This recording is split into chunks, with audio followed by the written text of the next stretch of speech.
6:30, and we're ready to start. So we'll call to order our meeting of the regular meeting of the West Valley City Council. We note that all 7 council members are present.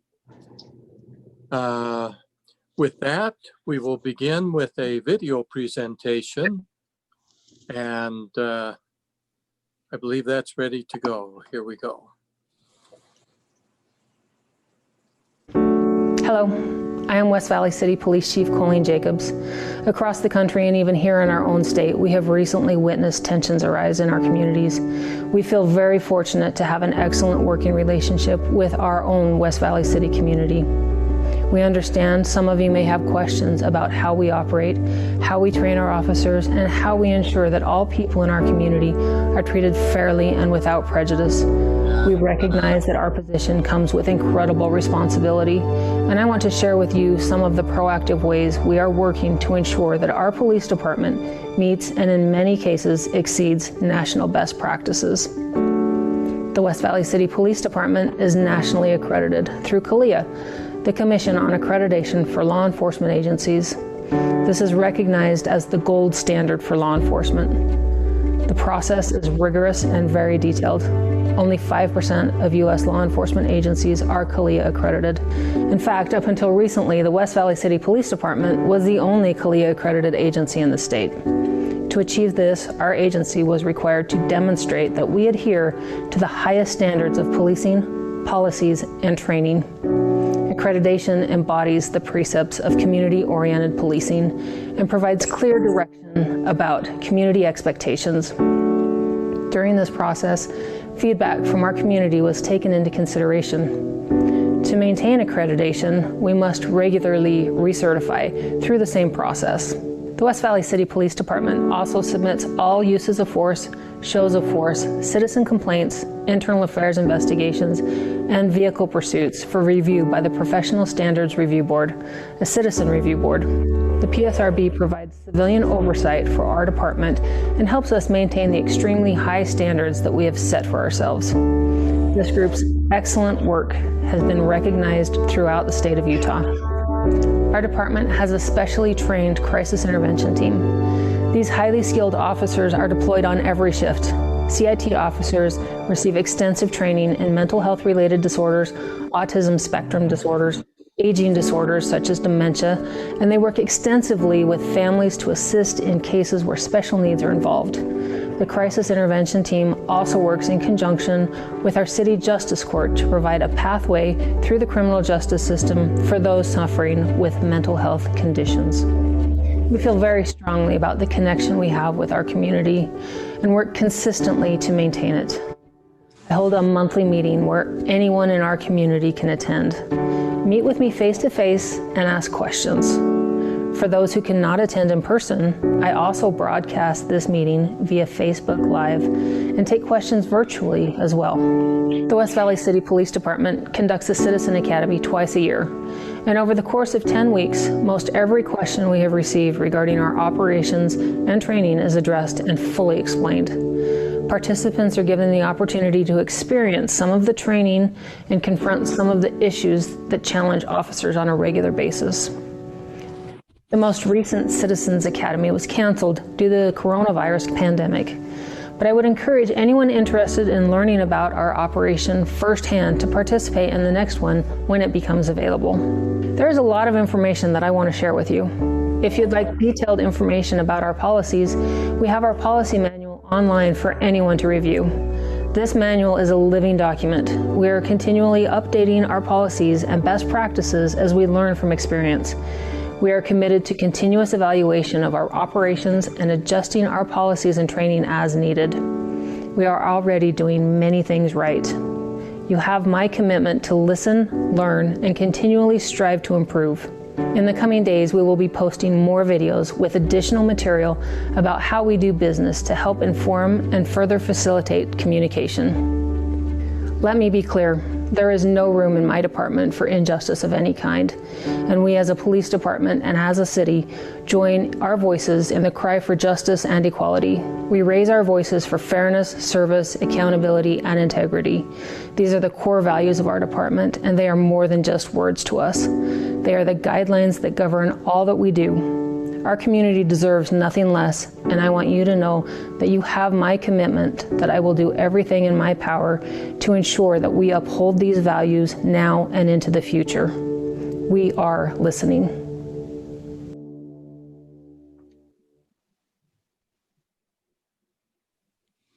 All right, thank you. Any comments? Okay, let's go to our minutes of June 16th, the motion on the minutes. Move for approval of the minutes, Mayor. Second, from where? Someone? Second. Properly force, any comments? Seeing none, then without objection, we will have the minutes approved. Hearing no objections, the voting is unanimous in favor. We now go to our public comment period. Nicole, how many do we have waiting online?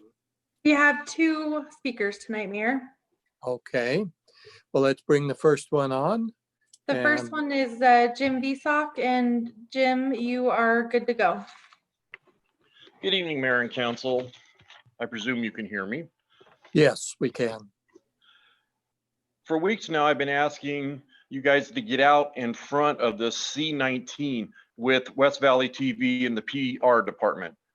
The video you just showed of the police chief and everything that she's putting out is great.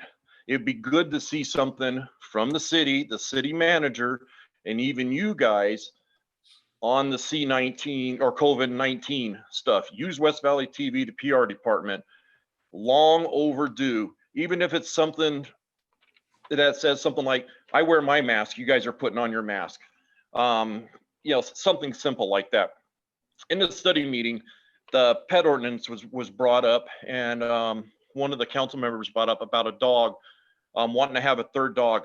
By the permit process that you guys put in when you change this ordinance, they can have a third dog as long as they meet all the criteria that was put in, and as a fourth dog. There was a lot of stipulations in there. They're just not given out. That's all I have. Good to see you guys are all safe.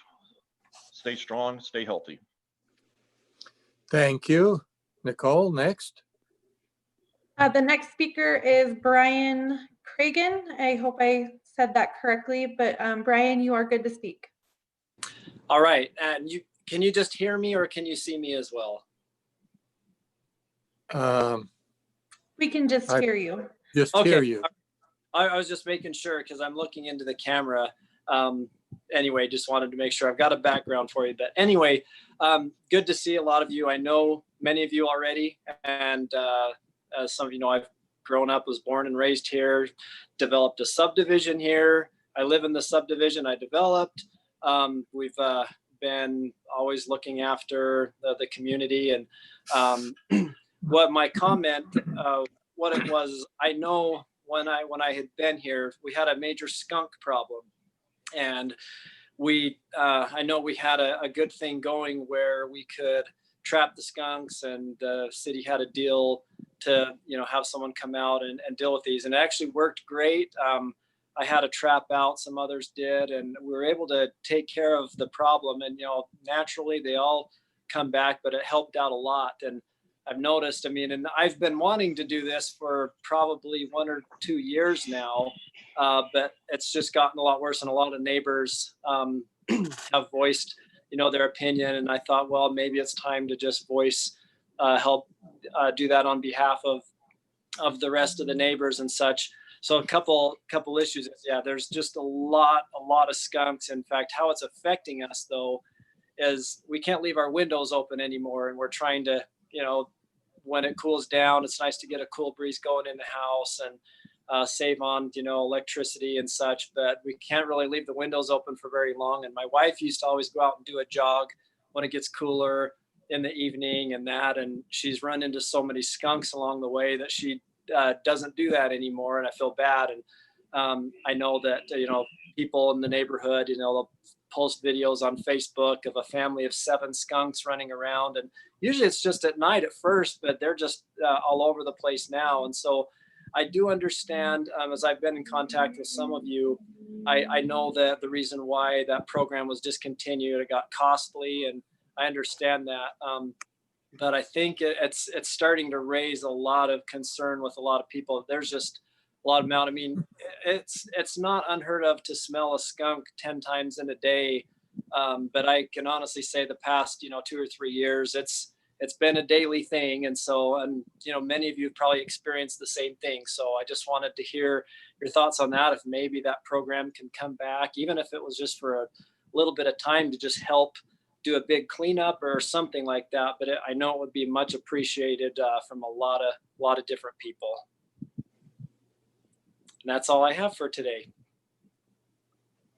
Thank you very much. And there's no one else that's come online, Nicole? No, sir.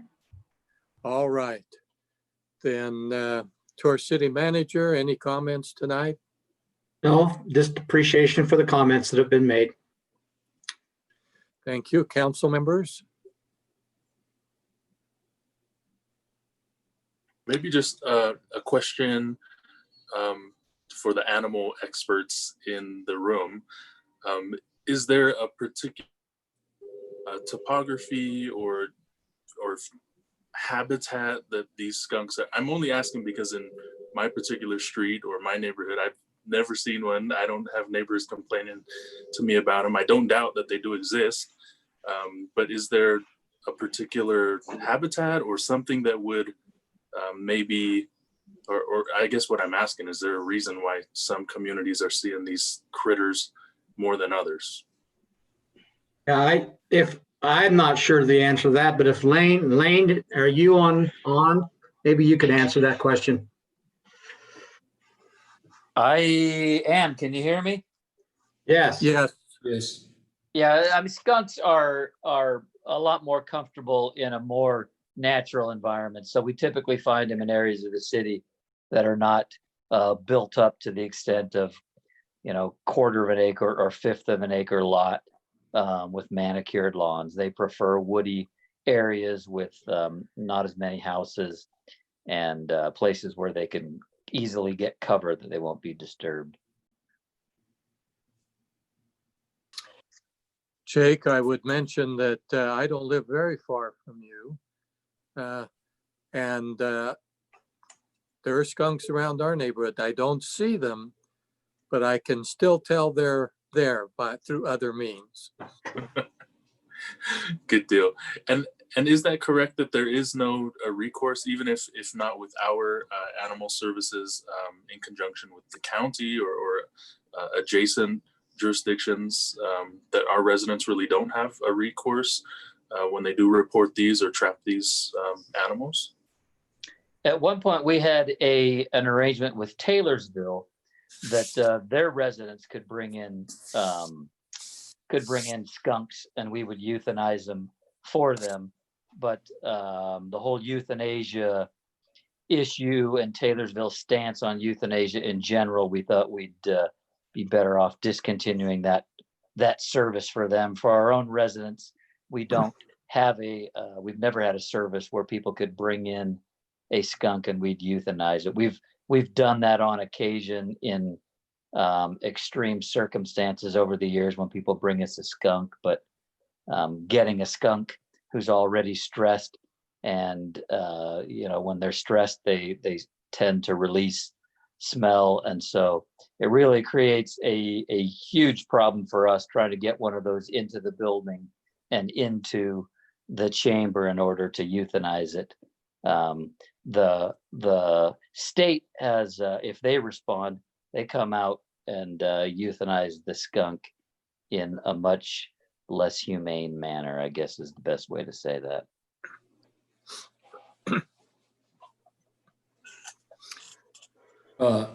If I'm not mistaken, Lane, generally speaking, if it's considered a wild animal, we normally don't do anything with it. Whether And it's skunks, rabbits, or deer, or anything else. that's true. We deal with domesticated animals, and animals that are creating some type of a public safety hazard. So if we have an animal a deer or something that's in the middle of the street, that needs to be removed or cleaned up, we'll certainly go out and deal with those things that affect traffic. Or one year we had a bull that was loose on 3500 South that needed to be taken care of. We've done emus in the past when those were kind of a big deal. We do emu roundups here and there. But when it comes to skunks, bats, the naturally occurring wildlife, both our position and the position of the State Division of Wildlife Services, as these are naturally occurring animals that should be dealt with from an individual standpoint and not responded to by a government agency. So they don't respond on most of those, and we have the same stance. Lane, is there any way we can work with the state or the county? We can help people for this matter, because it is the second time I heard people, they mentioned it about skunk. About 4 or 5 months ago, one lady, she came up to the public hearing, she says about it too. So that there's a way we can do something about this. I mean, there certainly there is. I mean, you can, whether or not you want the government to do it, you can certainly look up exterminator in the yellow pages, and somebody will come right out and take care of your individual problem on your property. The state had a urban wildlife service that you could call the state and they would come out, but cities had to pay for that service from the state in order to have a state wildlife officer come out and remove whatever critter was bothering you in your yard at the time, so that you didn't have to call an exterminator and pay for it yourself. So certainly we could do all that. We could train our people to handle all of those types of naturally occurring wildlife, whether it's moles or the groundhogs or the rabbits or skunks, bats, any of the bird species that are irritating to people like starlings. We could do all of that stuff, Tom. We just at this point have chosen not to spend the taxpayer dollars on these issues that occur on somebody's private property.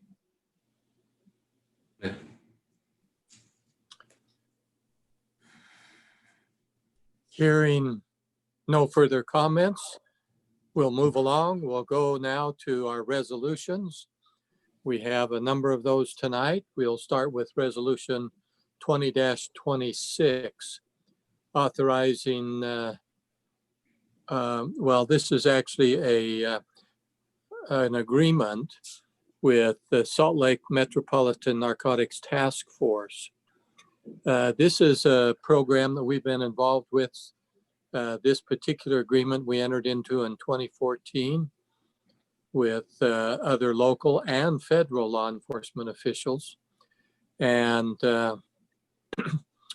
they updated it with some changes. So we want to continue to be involved. And this is just an updating of our program on the task force. We want to continue to be involved with that. That is the issue before us. Any comments from the council? Or if you're ready, a motion. Move I to would move approve so. resolution 2026. Second? Got it there. Hearing no further comments, to our city recorder. Councilman Fitzie Umanu, Aye. Councilwoman Lang, Yes. Councilman Bueller, Aye. Councilman Hune, Aye. Councilman Christensen, Yes. Councilman Nordfelt, Yes. and Mayor Bigelow. Aye. Motion passes unanimously. Okay, next we go to resolution 20-80. This particular one is to approve the purchase of what I would refer to as a bomb suit. It's, oops,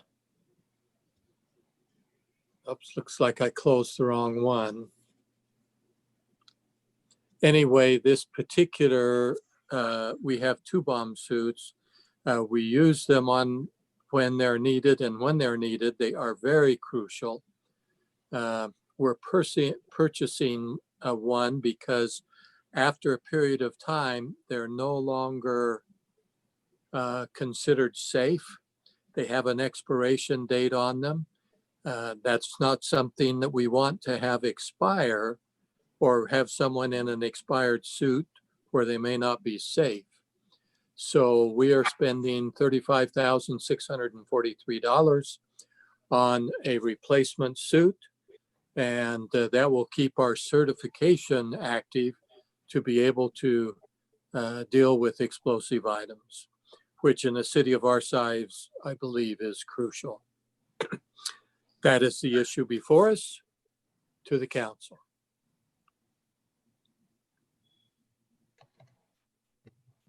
I move for approval of resolution 20-80.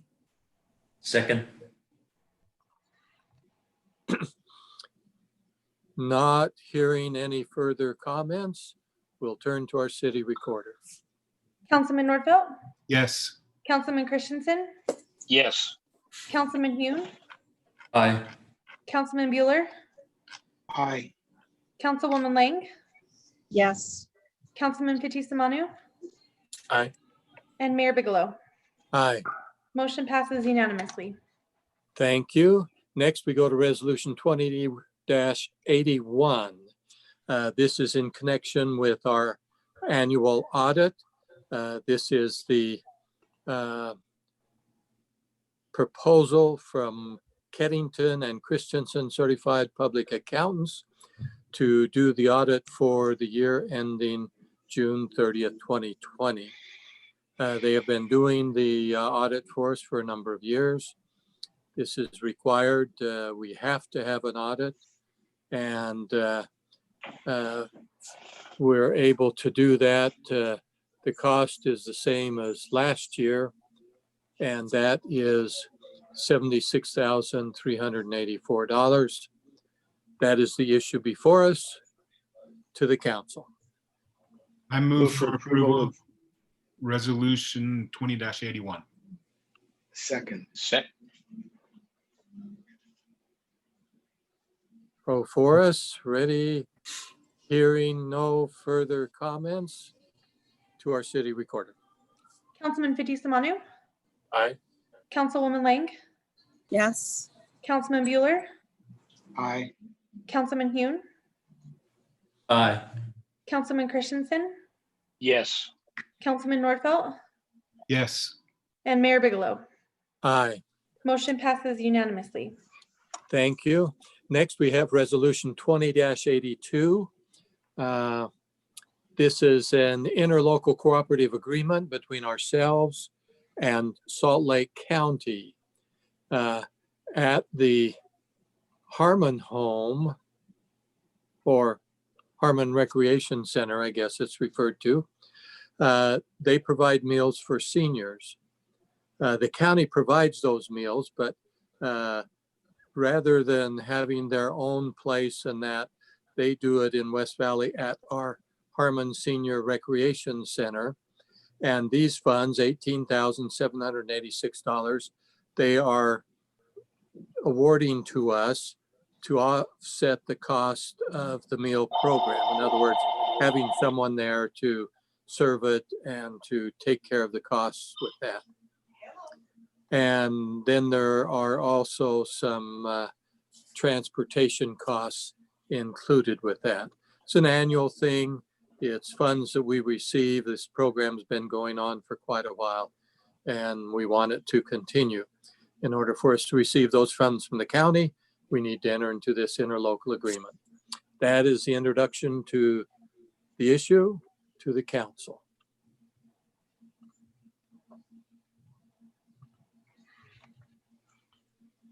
Move for approval of resolution 20-82. Second. All right, any further comments? Hearing none, then we will turn to our city recorder. Councilman Nordfelt, Yes. Councilman Christensen, Yes. Councilman Hune, Aye. Councilman Bueller, Aye. Councilwoman Lang, Yes. Councilman Fitzie Umanu, Aye. and Mayor Bigelow. Aye. Motion passes unanimously. Okay, next we have resolution 20-83.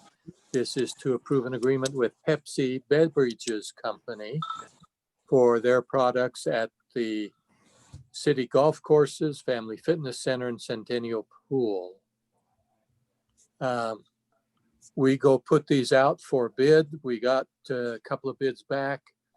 The average annual support that comes with this is $16,643. And although another company had a bid that appeared to be lower, it came with requirements on it that made it not work. And so we're doing this for, I think it's, can't remember now the term on it, but that's okay. Anyway, we're awarding the contract to the council.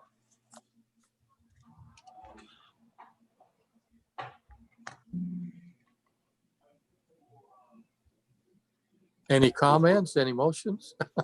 I move forward for approval, resolution 20-83.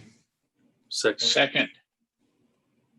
Okay, any further comments? Hearing It's a none. 7-year contract, Mayor. Oh, thank you, Don. Great. And with that, to our city recorder. Councilman Fitzie Umanu, Aye. Councilwoman Lang, Yes. Councilman Bueller, Aye. Councilman Hune, Aye. Councilman Christensen, Yes. Councilman Nordfelt, Yes. and Mayor Bigelow. Aye. Motion passes unanimously. Thank you. The next two resolutions, we'll handle them each separately, but they're with Acme Construction Company on the 2700 West Improvement Project. First is resolution 20-84. This would be change order number 4 for $90,000. As we were working on this project, we determined that there needed to be some storm drain changes that we did not realize needed to be done when the project first started. And since that was not included in the original contract, but we felt we needed to take care of it now, this is a change order for that particular project. We show a total of $90,000. The change order amount is $86,007. And these old storm drains, they're too shallow and need to be taken care of. So with that, that's the issue. Now to the council for discussion or motion. I would move for approval of resolution 20-84. Second. Great. Any further comments? Hearing none, to our city recorder for the vote. Councilman Nordfelt, Yes. Councilman Christensen, Yes. Councilman Hune, Aye. Councilman Bueller, Aye. Councilwoman Lang, Yes. Councilman Fitzie Umanu, Aye. and Mayor Bigelow. Aye. Motion passes unanimously. Thank you. Next, we go to Resolution 20-85, again with Acme Construction, same project.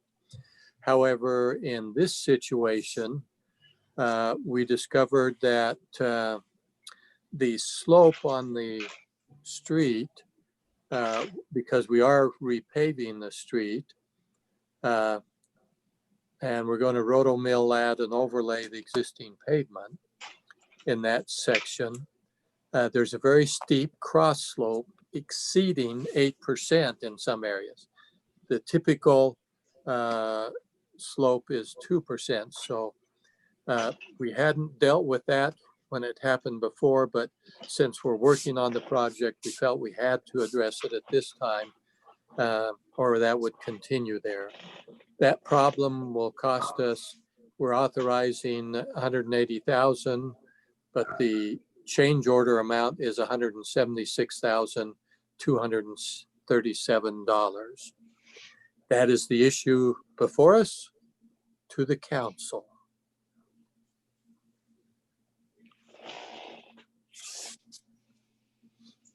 Move for approval of resolution 20-85. Second? Okay, it's before us properly.